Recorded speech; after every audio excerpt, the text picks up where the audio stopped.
Hello everyone, आज हम आपके लिए लेकर आए हैं SSC GD geography practice set number 4। चलिए बढ़ते हैं सेशन के पहले क्वेश्चन की ओर। सेशन का पहला क्वेश्चन है, मंदाकिनी नदी में अलकनंदा नदी कहाँ मिलती है। क्वेश्चन है हमारा, मंदाकिनी नदी में अलकनंदा नदी कहाँ मिलती है। ऑप्शन ए है विष्णुप्रयाग में, ऑप्शन सी है कर्णप्रयाग में, ऑप्शन बी है रुद्रप्रयाग में, ऑप्शन डी है देवप्रयाग में। बहुत ही इम्पोर्टेंट क्वेश्चन है, आप लोग स्टार लगा लीजिएगा।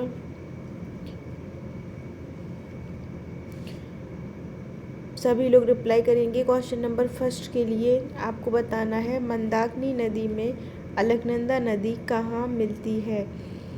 सही जवाब होगा ऑप्शन बी रुद्रप्रयाग।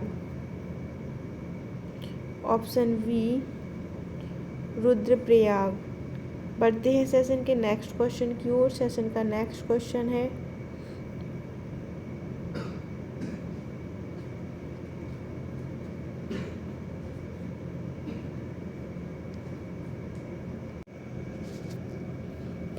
तिराप और नोवा नदियाँ किस भारतीय राज्य में बहती हैं। क्वेश्चन नंबर सेकंड है, तिराप और नोवा नदियाँ किस भारतीय राज्य में बहती हैं। अरुणाचल प्रदेश, ऑप्शन बी है गोवा, ऑप्शन सी है सिक्किम, ऑप्शन डी है हिमाचल प्रदेश। आपको बताना है तिराप और नोवा नदियाँ किस भारतीय राज्य में बहती हैं।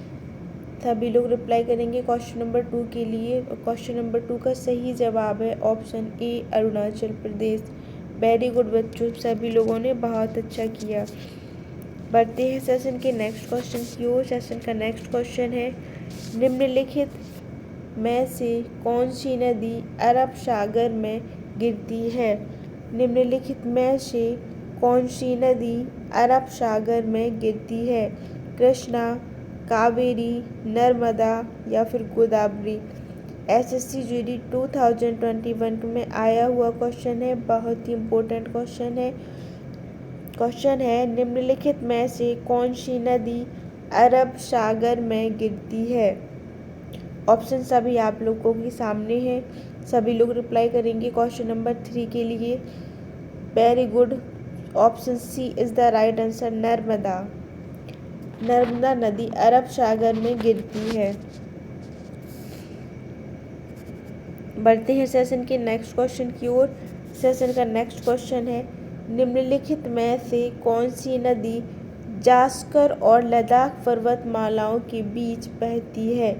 निम्नलिखित में से कौन सी नदी लद्दाख और जास्कर पर्वतमालाओं के बीच में बहती है। ऑप्शन ए है गंगा, ऑप्शन बी है ब्रह्मपुत्र, ऑप्शन सी है यमुना, ऑप्शन डी है सिंधु। सभी लोग रिप्लाई करेंगे क्वेश्चन नंबर 4 के लिए। वेरी गुड बच्चों, बहुत अच्छा किया सभी लोगों ने। Option D Sindhu. सिंधु नदी लद्दाख और जास्कर पर्वतमालाओं के बीच में बहती है। बढ़ते हैं सेशन के नेक्स्ट क्वेश्चन की ओर। सेशन का नेक्स्ट क्वेश्चन है, निम्नलिखित और ताप्ती नदियाँ एक दूसरे के लगभग समांतर बहती हैं, लेकिन विपरीत दिशाओं में खुद को खाली कर लेती हैं। निम्नलिखित और ताप्ती नदियाँ एक दूसरे के लगभग समानांतर बहती हैं, लेकिन विपरीत दिशाओं में खुद को खाली कर लेती हैं। कृष्णा, ब्रह्मपुत्र, नर्मदा और कावेरी। ऑप्शन है हमारे कृष्णा, ब्रह्मपुत्र, नर्मदा और कावेरी। सही जवाब है option C Narmada. Option C is the right answer. बढ़ते हैं सेशन के नेक्स्ट क्वेश्चन की ओर। सेशन का नेक्स्ट क्वेश्चन है, प्रवर, मंजीरा और मनेर नदियाँ नदी की दाहिनी सहायक नदियाँ हैं। आपको बताना है प्रवार, मंजीरा और मनेर नदियाँ निम्नलिखित में से किस नदी की दाहिनी सहायक नदियाँ हैं। नर्मदा की, कावेरी की, कृष्णा की या फिर गोदावरी की? वह बहुत ही इम्पोर्टेंट क्वेश्चन है। बताइए सभी लोग। सही आंसर होगा ऑप्शन डी, गोदावरी। प्रवर, मंजीरा और मलय नदियाँ गोदावरी नदी की दाहिनी सहायक नदियाँ हैं। बढ़ते हैं सेशन के नेक्स्ट क्वेश्चन की ओर। सेशन का नेक्स्ट क्वेश्चन है, उकाई बांध किस नदी पर स्थित है? उकाई बांध किस नदी पर स्थित है? माही, ताप्ती, करजन या फिर नर्मदा? उकाई बांध किस नदी पर स्थित है? ऑप्शन है माही, ताप्ती, करजन, नर्मदा।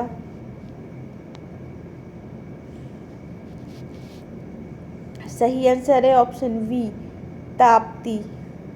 उकाई बांध ताप्ती नदी पर स्थित है। किस नदी पर स्थित है? ताप्ती नदी पर। बढ़ते हैं सेशन के नेक्स्ट क्वेश्चन की ओर। सेशन का नेक्स्ट क्वेश्चन है, आंशिक परिसीमित तटीय जल निकाय होता है जहाँ नदियाँ और धाराओं के मीठे पानी में महासागरों के खारे पानी का मिश्रण होता है। आंशिक परिसीमित तटीय जल निकाय होता है जहाँ नदियों और धाराओं के मीठे पानी में महासागरों के खारे पानी का मिश्रण होता है। लैगून में, डेल्टा में, मरुधान में या फिर मुहाना? क्वेश्चन नंबर 8 का सही आंसर, क्वेश्चन नंबर 8 का सही जवाब होगा ऑप्शन डी, मुहाना, एक्सवरी। बढ़ते हैं सेशन के अगले क्वेश्चन की ओर। सेशन का नेक्स्ट क्वेश्चन है, निम्नलिखित में से कृष्णा नदी की एक सहायक नदी कौन सी है? निम्नलिखित में से कृष्णा नदी की एक सहायक नदी कौन सी है? प्रणीता, घाटप्रभा, पूर्णा, मंजरा? कृष्णा नदी की एक सहायक नदी कौन सी है? क्वेश्चन नंबर 9 का सही जवाब होगा ऑप्शन वी, घाटप्रभा। घाटप्रभा कृष्णा नदी की एक सहायक नदी मानी जाती है। बढ़ते हैं सेशन के नेक्स्ट क्वेश्चन की ओर। सेशन का नेक्स्ट क्वेश्चन है, बागानी खेत प्लांटेशन फार्मिंग में क्या होता है? बागानी खेत प्लांटेशन फार्मिंग में क्या होता है? केवल 2 फसलें उगाई जाती हैं, अनेक फसलें उगाई जाती हैं, फसल चक्रण किया जाता है या फिर एकल फसल उगाई जाती है? क्या होता है बागानी खेती में यानी प्लांटेशन फार्मिंग में क्या होता है? सही जवाब देंगे सभी लोग क्वेश्चन नंबर 10 के लिए। बहुत बढ़िया, सभी लोगों ने बहुत अच्छा किया। Option D is the right answer. एकल फसल उगाई जाती है। बढ़ते हैं सेशन के नेक्स्ट क्वेश्चन की ओर। सेशन का नेक्स्ट क्वेश्चन है, को गोल्डन फाइबर के रूप में जाना जाता है। निम्नलिखित में से किस को गोल्डन फाइबर के रूप में जाना जाता है? ऑप्शन ए, कपास को, ऑप्शन बी, जूट को, ऑप्शन सी, मक्का को, ऑप्शन डी, सिंथेटिक धागा को? किसको गोल्डन फाइबर के रूप में जाना जाता है? क्वेश्चन नंबर 11 का सही जवाब देंगे सभी लोग। तो option B is the right answer, jute. Jute को गोल्डन फाइबर के रूप में जाना जाता है। बढ़ते हैं सेशन के नेक्स्ट क्वेश्चन की ओर। सेशन का नेक्स्ट क्वेश्चन है, निम्नलिखित में से कौन सी धान की फसल है? पैडी क्रॉप है। निम्नलिखित में से कौन सी धान की फसल यानी पैडी क्रॉप है? खीरा, जूट, चावल या फिर कपास? ऑप्शन है हमारे खीरा, जूट, चावल या फिर कपास।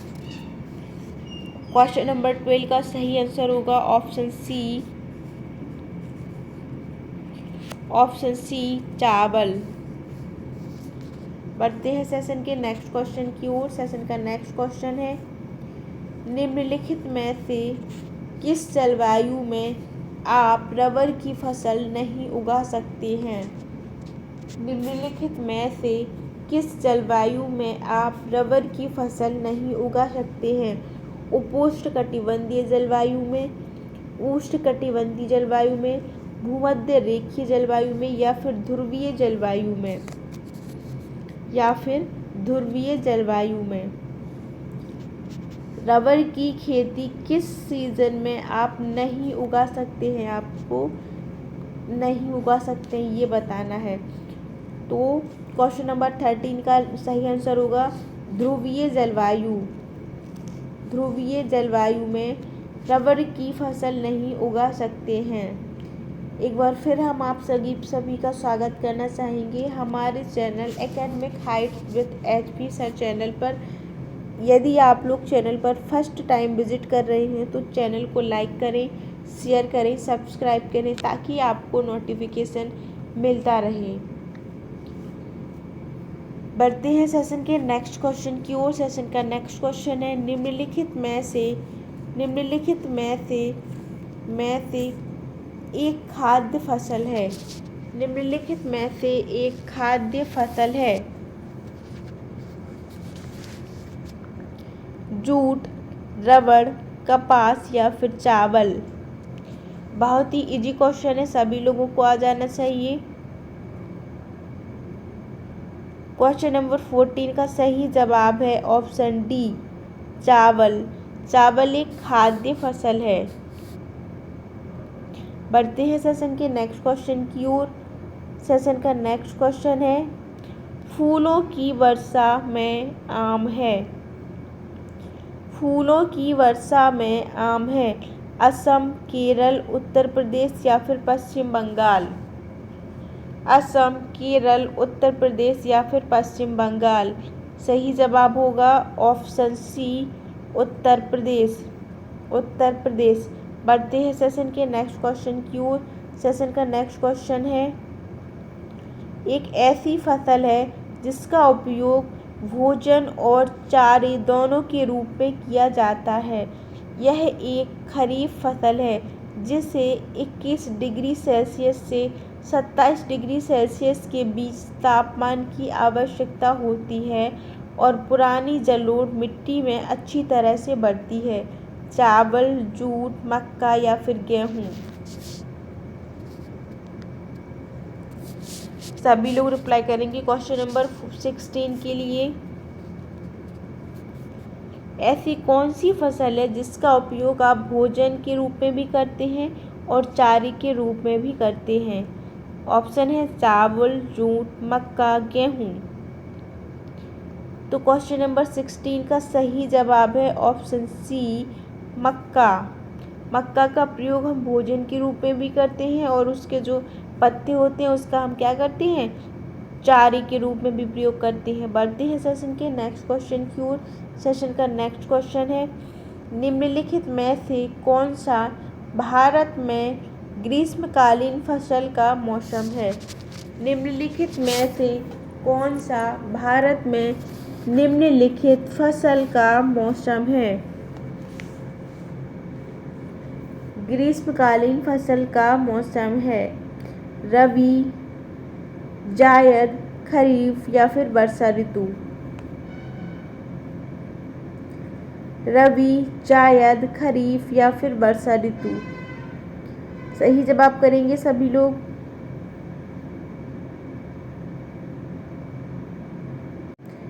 सही जवाब है क्वेश्चन नंबर 17 का बी जायद। बढ़ते हैं सेशन के नेक्स्ट क्वेश्चन की ओर। सेशन का नेक्स्ट क्वेश्चन है, अरंडी के बीजों में क्या भिन्न है? अरंडी के बीजों में क्या भिन्न है? यह केवल जायद फसल है, यह केवल रबी फसल है, यह रबी और खरीफ दोनों फसल है, यह ना तो रबी की फसल है और ना ही खरीफ की फसल है। क्वेश्चन नंबर 18 का सही जवाब क्या होगा बताइए सभी लोग। Option C is the right answer. यह रबी और खरीफ दोनों फसल है। अरंडी के बीज यानी कि कस्टर्ड सीड्स रबी की फसल भी है और खरीफ की फसल दोनों हैं। बढ़ते हैं सेशन के नेक्स्ट क्वेश्चन के लिए। यह एक अभ्यास है जिसका उद्देश्य वैकल्पिक मौसम में एक से अधिक फसलों की खेती करना है। बहुविध फसल खेती, वन कृषि, सीढ़ीदार खेती, खरीफ फसल लेना या फिर खरीफ फसल लेना।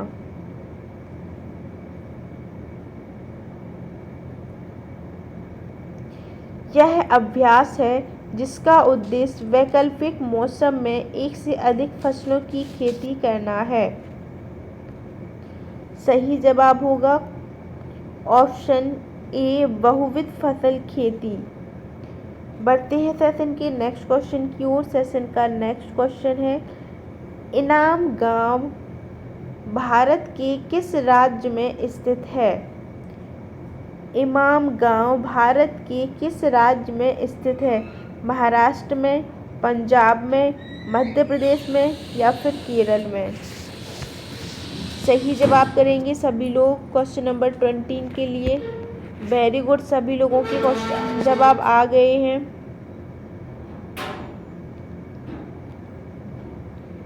Option A Maharashtra.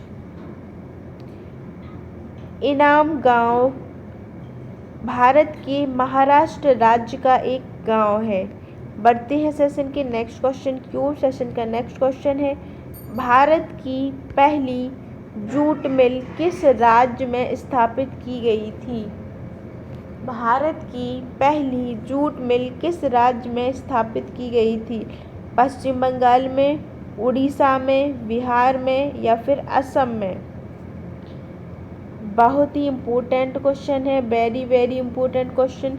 भारत की पहली जूट मिल किस राज्य में स्थापित की गई थी।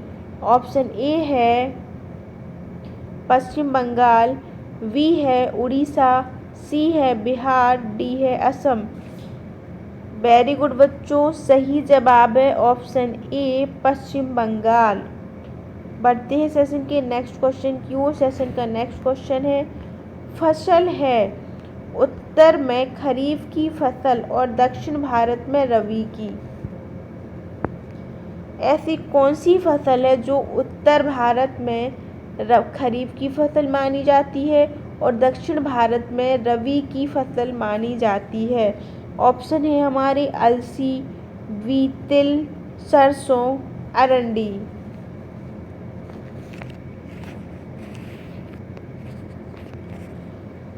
तो क्वेश्चन नंबर 22 के लिए सही आंसर है अलसी।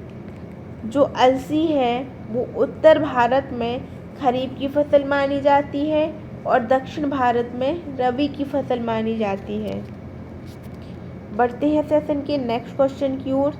सेशन का नेक्स्ट क्वेश्चन है निम्न में से कौन सा तिलहन रबी फसल और खरीफ फसल दोनों के रूप में उगाया जाता है।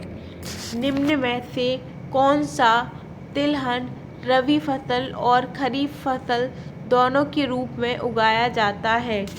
अलसी के बीज, अरंडी के बीज, मूंगफली के बीज या फिर सरसों के बीज। तिलहन रबी और खरीफ फसल दोनों के रूप में उगाया जाता है। Option B is the right answer. अरंडी के बीज। जो अरंडी के बीज हैं वो तिलहन रबी फसल और खरीफ फसल दोनों के रूप में उगाया जाता है। बढ़ते हैं सेशन के नेक्स्ट क्वेश्चन की ओर। सेशन का नेक्स्ट क्वेश्चन है बूरही दिहिंग निम्नलिखित में से किस नदी की सहायक नदी है। ब्रह्मपुत्र, गोदावरी, यमुना या फिर गंगा। क्वेश्चन नंबर 24 के लिए आंसर करेंगे सभी लोग। बूरही दिहिंग निम्नलिखित में से किस नदी की सहायक नदी है। ब्रह्मपुत्र, गोदावरी, यमुना, गंगा। SSC GD 2020 में का आया हुआ क्वेश्चन है। आप लोग स्टार लगा लीजिए, बहुत ही इम्पोर्टेंट क्वेश्चन है। क्वेश्चन नंबर 24 का सही जवाब है ऑप्शन ए ब्रह्मपुत्र, जो दिहिंग नदी की सहायक नदी मानी जाती है। बढ़ते हैं सेशन के नेक्स्ट और लास्ट क्वेश्चन की ओर। सेशन का नेक्स्ट और लास्ट क्वेश्चन है, महावेली गंगा की सबसे लंबी नदी है। महावेली गंगा किस देश की सबसे लंबी नदी है? नेपाल की, पाकिस्तान की, श्रीलंका की या फिर भूटान की? ऑप्शन है हमारे नेपाल की, पाकिस्तान की, श्रीलंका की या फिर भूटान की। क्वेश्चन नंबर 25 का सही आंसर है ऑप्शन सी श्रीलंका की। जो महावेली गंगा है वो श्रीलंका की सबसे लंबी नदी है। सेशन में बने रहने के लिए आप लोगों को तहे दिल से धन्यवाद। मिलते हैं अगली क्लास में नई सीरीज के साथ, नई एनर्जी के साथ। तब तक के लिए नमस्कार। जय हिंद, जय भारत।